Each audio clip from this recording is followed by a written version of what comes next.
Hello everyone, welcome to ITLS academy. हम पढ़ने वाले हैं ह्यूमन एनाटॉमी के बारे में, जिसमें कि हम सबसे पहला पार्ट ले रहे हैं अपर लिम्ब का। अपर लिम्ब का ये फर्स्ट पार्ट है, जिसमें कि जो हमारे अपर लिम्ब्स होते हैं, जो हमारे हाथ होते हैं, हम उनके बारे में पढ़ेंगे। तो चलिए पढ़ते हैं। अपर लिम्ब, जैसे कि आप इमेज से देख सकते हैं, हमारा जो शोल्डर से लेके और पाम तक का पोर्शन होता है, ये अपर लिम्ब में आता है। Fore and hind limbs were evolved basically for bearing the weight of the body। जो फोर लिम्ब और हाइंड लिम्ब इवॉल्व हुए, इनका इवोल्यूशन इसीलिए हुआ ताकि ये बॉडी के वेट को बेयर कर सकें। जो शरीर का भार है, जो शरीर का वेट होता है, ये उसको बेयर कर सकें।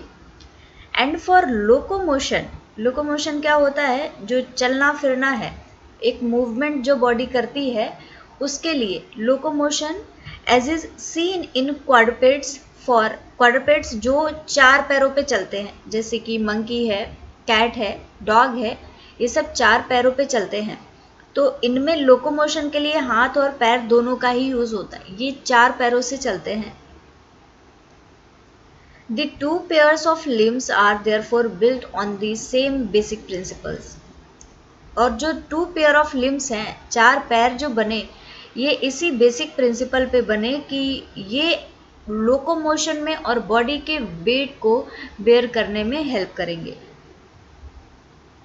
लेकिन क्या सभी सब चार पैरों पे चलते हैं? नहीं, बिल्कुल नहीं। इवोल्यूशन हुआ और साथ साथ में चीज़ें डेवलप हुई।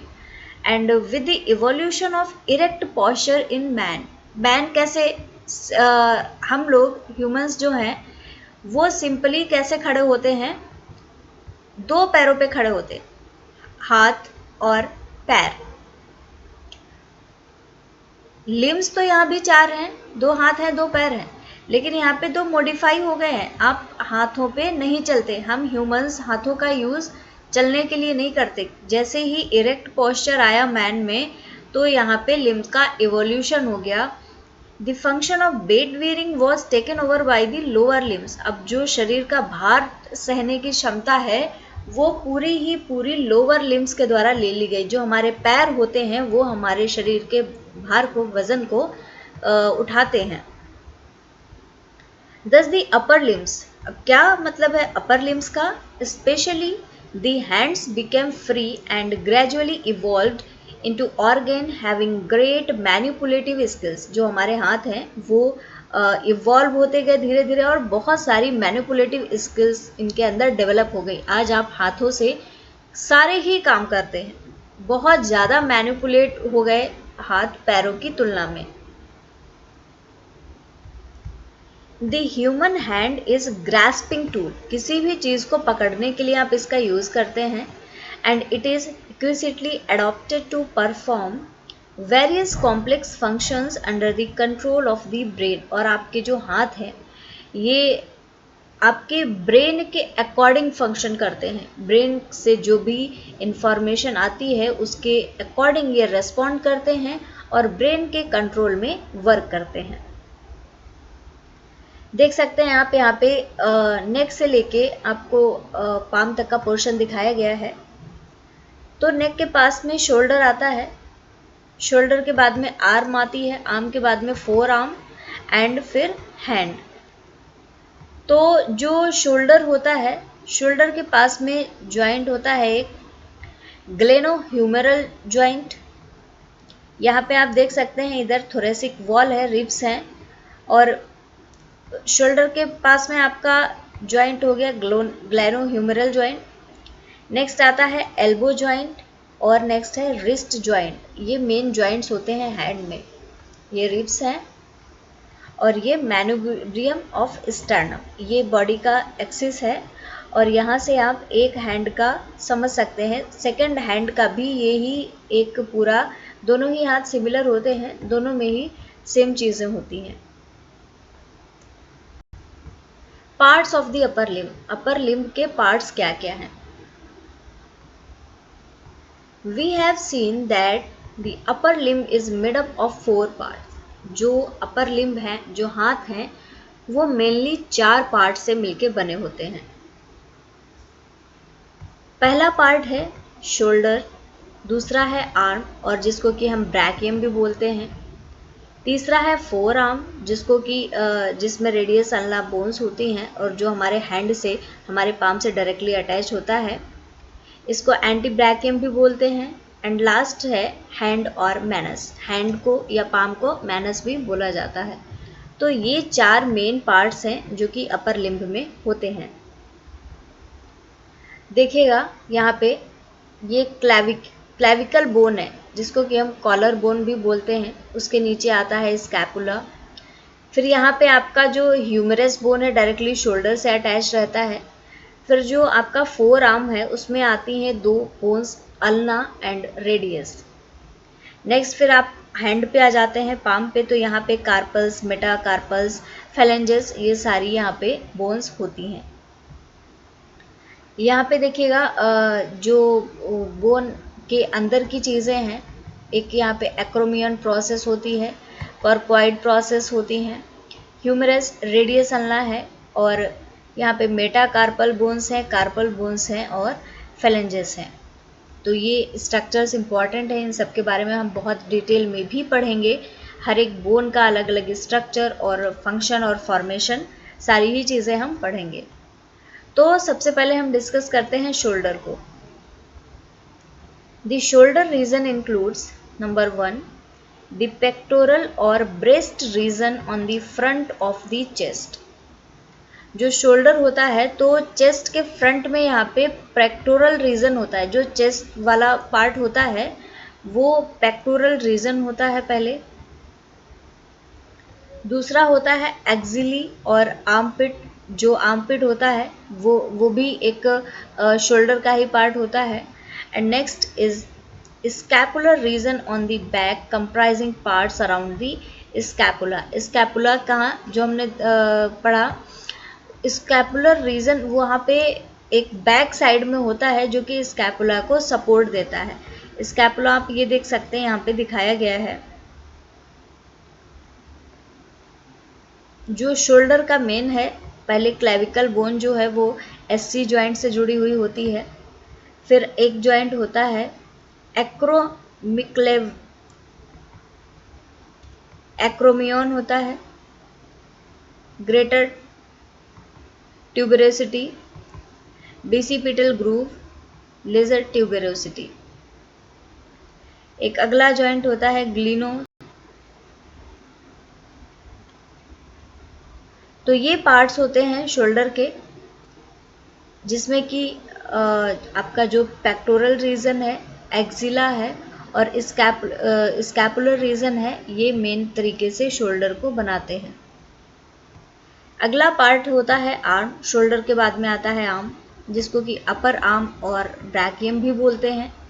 This extends from the shoulder to the elbow. ये आपके शोल्डर से लेके आपके एल्बो तक आता है। आपकी जो आपका कंधा है, शोल्डर है, वहाँ से लेके जो एल्बो या जिसको कोहनी बोलते हैं वहाँ तक आता है। इसी को क्यूबिटस भी बोला जाता है। The bone of the arm is the humerus. जो बोन होती है आर्म की उसको ह्यूमरस बोलते हैं। Its upper end meets the scapula. जो अपर एंड है ह्यूमरस का, ये स्कैपुला से जुड़ा होता है। And forms the shoulder joints, जो कि शोल्डर जॉइंट बनाता है। And the shoulder joint permits movement of the arm.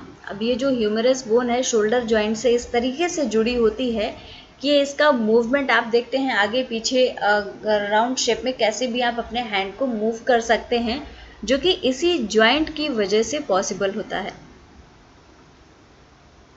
यहाँ पे देखिएगा ये शोल्डर कॉम्प्लेक्स है, आर्म का यहाँ पे पोर्शन दिखाया गया है। ये आपका एल्बो है, फोर आर्म में रिस्ट है और हैंड आ जाता है लास्ट में। अगर इनके बोन की बात करें तो ये स्कैपुलर रीजन आता है। शोल्डर कॉम्प्लेक्स में आपका क्लैविकल और स्कैपुला वाला पूरा पोर्शन आ जाता है। ऐसे ही ये आर्म में ह्यूमरस आता है। फिर जो फोर आर्म है इसमें रेडियस और अल्ना आ जाता है। रिस्ट वाले पोर्शन में कार्पल्स होती हैं और जो हैंड है इसमें मेटाकार्पल और फैलेंजेस होती हैं। तो फोर आर्म में क्या क्या होता है अभी हमने देखा। Antebrachium extends from the elbow to the wrist.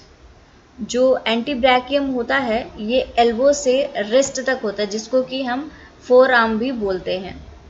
The bones of the forearm are the radius and ulna. जो मेन बोन्स होती हैं वो रेडियस एंड अल्ना होती हैं। At their upper ends, they meet the lower end of the humerus to form the elbow joint. जो उनका अपर and होता है फोर आर्म का, वो ह्यूमेरस के लोअर एंड से ज्वाइन करती हैं और एल्बो जॉइंट बनाती हैं। Their lower ends meet the carpal bones to form the wrist joint. जो उनका लोअर एंड होता है वो कार्पल से ज्वाइंट होता है और रिस्ट जॉइंट बनाता है। The radius and ulna meet each other at the radio-ulnar junction या joint. जो रेडियोल्यूनर जॉइंट होता है ये रेडियस और अल्ना के बीच में होता है। जहाँ पे ये दोनों जुड़ती हैं वहाँ पे ये रेडियोल्नर जॉइंट पाया जाता है। अगला है हैंड, चौथा पार्ट, दी हैंड या फिर इसको मैनस भी बोलते हैं। इसमें क्या क्या आता है। The wrist or carpus supported by 8 carpal bones arranged in 2 rows. Wrist bone में 8 बोन्स होती हैं जिनको कि कार्पल बोन्स बोला जाता है और 2 रो में ये बोन्स अरेंज्ड होती हैं। यहाँ पे देखिएगा ये कार्पल बोन्स दिखाई गई हैं। ये 8 बोन्स हैं, इनका नाम भी यहाँ पे लिखा हुआ है। ये 8 बोन्स 2 रो में जुड़ के रिस्ट या कार्पस बनाती हैं। सेकंड पार्ट होता है हैंड प्रॉपर और मेटाकार्पस। मेटाकार्पस क्या होता है। Supported by 5 metacarpal bones.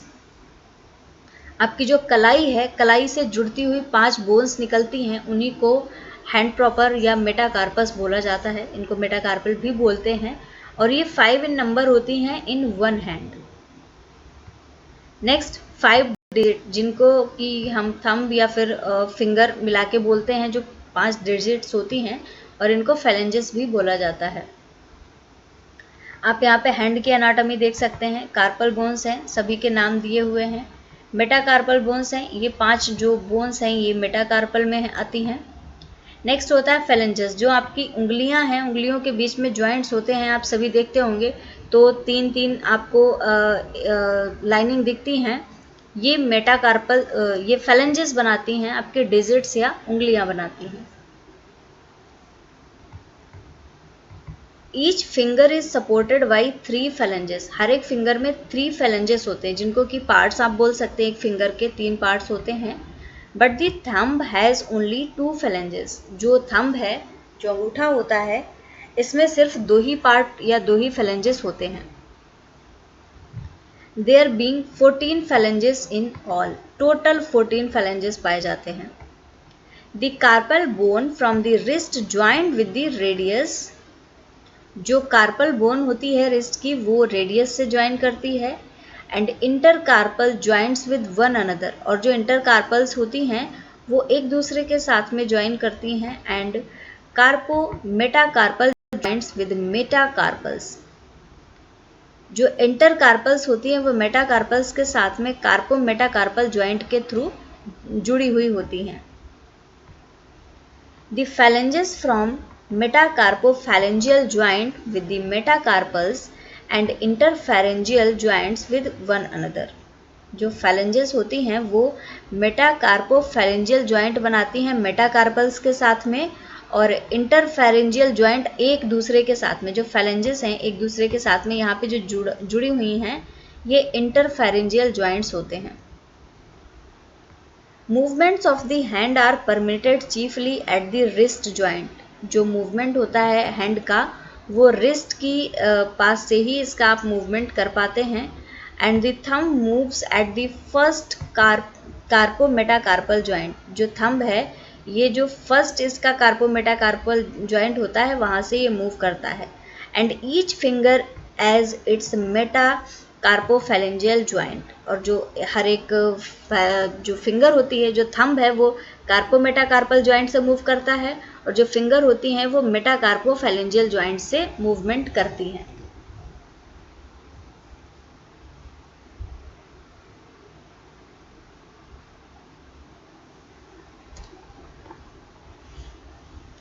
अब आता है evolution of the upper limb.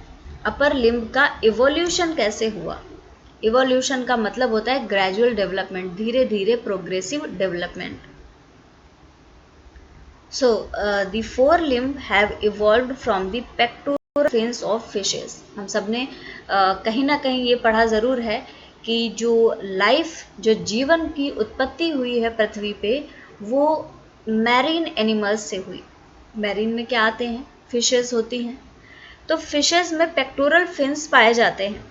उन्हीं पेक्टोरल फिन्स से ये माना जाता है कि फोर लिम्ब्स का इवोल्यूशन हुआ। इन टेट्रापोड्स, दैट इज जो चार पैरों वाले, जिनमें चार हाथ पैर होते हैं जैसे कि हम लोग, जो कि टेरेस्ट्रियल वर्टिब्रेट्स होते हैं, all the four limbs are used for supporting body weights. जो टेरेस्ट्रियल वर्टिब्रेट्स हैं, टेट्रापोड्स हैं, जो चारों पैरों पे चलते हैं, वो चारों ही पैर बॉडी वेट को सपोर्ट करते हैं और साथ ही साथ लोकोमोशन में, चलने फिरने में, मूवमेंट में हेल्प करते हैं। आर्बोरियल, आर्बोरियल क्या होते हैं? Tree dwelling human ancestors. The forelimb had been set from their weight bearing functions. जो ट्री ड्वेलिंग होती है, जैसे कि आप मंकी को देख लीजिए, मंकी चलता है, आप उसको चार पैरों से चलते भी देख सकते हैं, वो दो पैरों पे भी खड़ा हो सकता है। तो उनके फोर लिम्स ऐसे सेट हैं कि वो फ्री भी रह सकते हैं, कि कंपल्सरी नहीं है कि वेट बेयर करने के लिए उनको दो चारों पैरों पे चलना भी पड़ेगा, वो दो पैरों से भी चल सकते हैं। The four limbs thus emancipated acquired a wide range of mobility and were used for prehension और grasping। जो इसलिए इनमें जो फोर लिम्स होते हैं वो इस तरीके से बना दिए जाते हैं कि कई तरीके से वो मोबिलिटी कर सकते हैं, या फिर ग्रास्पिंग, पकड़ने के काम आते हैं, feeling, picking, holding, sorting, breaking, fighting etcetera works में उनका यूज़ किया जा सकता है। अगर बात इवोल्यूशन की हो तो आप देखिएगा इधर गोरिल्ला का और ह्यूमन का लेग दिखाया गया है। हालांकि ये अपर लिम्ब का इवोल्यूशन नहीं दिखाया गया है यहाँ पे, ये लोअर लिम्ब का है, बट एक इवोल्यूशन कैसे होता है वो समझाने के लिए मैंने ये पिक्चर रखा हुआ है। तो देख सकते हैं इसमें किस तरीके से बोन्स हैं और किस तरीके से ये डेवलप हो गई हैं, इवॉल्व हो गई हैं ह्यूमंस की बोन में। डिटेल्ड हम इस पिक्चर को तब समझेंगे जब हम लोअर लिम्स के बारे में पढ़ेंगे। Just to make you understand the process of evolution I have kept this picture. So let us continue. So ये जो फंक्शंस हुए हैं, जो अभी आपने देखे कि जो ट्री ड्वेलिंग हैं कैसे अपने हैंड्स को यूज़ करते हैं तरह तरह के फंक्शंस के लिए। So these functions became possible only after necessary structural modifications. इतने सारे जो फंक्शंस आप अपर लिम्ब के थ्रू कर पाते हैं, ये इनमें कुछ मॉडिफिकेशंस के द्वारा ही पॉसिबल हुआ है। क्या मॉडिफिकेशंस? जैसे कि सबसे पहला है appearance of joints permitting rotatory movement of the forearm. ऐसे जॉइंट्स का अपीयरेंस हुआ जो कि फोर आर्म का मूवमेंट परमिट करते हैं। Described as supination and pronation, as a result of which food could be picked up and taken to the mouth। अब जो फोर आर्म में मूवमेंट हो रहा है, तो आप अगर खाना खा रहे हैं तो आप खाना लेते हैं, माउथ तक लेके जाते हैं, ये मूवमेंट है, ये जॉइंट जो एल्बो जॉइंट है उसकी वजह से पॉसिबल हो रहा है। आपका हैंड मुड़ रहा है तो ये स्ट्रक्चरल मॉडिफिकेशन हुआ है उसमें, जिसकी वजह से आप ये चीज़ें कर पा रहे हैं। Next is addition of clavicle which have evolved with the function of prehension। clavicle का addition हुआ। Next, rotation of the thumb through 90 degree so that it can be opposed to other digits for grasping। अब आपकी सारी fingers सीधी दिखती हैं, लेकिन आपको thumb आपका उसी रो में तो दिखता नहीं कि सारी फिंगर्स के साथ में पैरेलल है। जब आप अपना हैंड ओपन करते हैं, पाम देखते हैं, तो जो आपका थंब है फिंगर से 90 डिग्री पे दिखता है। ऐसा इसलिए क्योंकि अगर वो सारे एक ही रो में होंगे, सारे पैरेलल हैं, तो आप इतने अच्छे से किसी चीज़ को ग्रास्प नहीं कर सकते, पकड़ नहीं सकते, होल्ड नहीं कर सकते। लेकिन 90 डिग्री पे आपका जो थंब है वो आपकी ग्रास्पिंग पावर को बहुत बढ़ा देता है, ये चीज़ों को होल्ड करने में बहुत हेल्प करता है। Next is appropriate changes for free mobility of fingers and hand. बहुत सारे चेंजेस इसके अलावा भी हुए ताकि जो फिंगर्स हैं और जो हैंड है वो फ्रीली मूव कर सके। So what is a study of anatomy, जो कि हम पढ़ रहे हैं। In studying the anatomy of any region, किसी भी रीजन की स्टडी हम जब करते हैं एनाटॉमी को, it is usual to begin by studying any peculiarities of the skin, the superficial fascia and its contents and the deep fascia। अगर हम स्टडी कर रहे हैं, एनाटॉमी पढ़ रहे हैं, तो ज़रूरी होता है कि हम उसका डाइसेक्शन, उसका स्किन जो अपर लेयर है, लोअर लेयर है, उन सारी चीज़ों को प्रॉपरली स्टडी करें। This is followed by the study of the muscle region, और ये जो स्टडी है ये फॉलो की जाती है कि आप अपर लेयर्स की स्टडी के बाद में मसल्स पे जाएं, and finally the blood vessels and nerves, फिर उसके बाद में ब्लड वेसल्स और नर्व्स की स्टडी करें। इन्हीं में आ जाता है कि आप बोन्स की और मस्कुलर सिस्टम है वो सारी स्टडी करें। So this pattern is follow description of various regions, ज़्यादातर रीजन्स की स्टडी के लिए यही पैटर्न फॉलो किया जाता है। तो हमने भी जो चीज़ें पढ़ी हैं, स्टार्ट की हैं एनाटॉमी की, तो अपर लिम्ब का एक ओवरव्यू पढ़ा है, अभी इसकी डिटेल्ड स्टडी हर एक लेयर की, बोन्स की और मसल्स की स्टडी भी हम कंटिन्यू करेंगे आने वाले लेक्चर्स में। Thank you very much everyone for watching this lecture. Follow करिए ITLS अकेडमी को on various social media platforms. Thank you for watching. Like this video, share and subscribe to our YouTube channel. For any kind of help or query, you can call us on our helpline number 7080833450. So thank you very much everyone. Thank you for watching this lecture.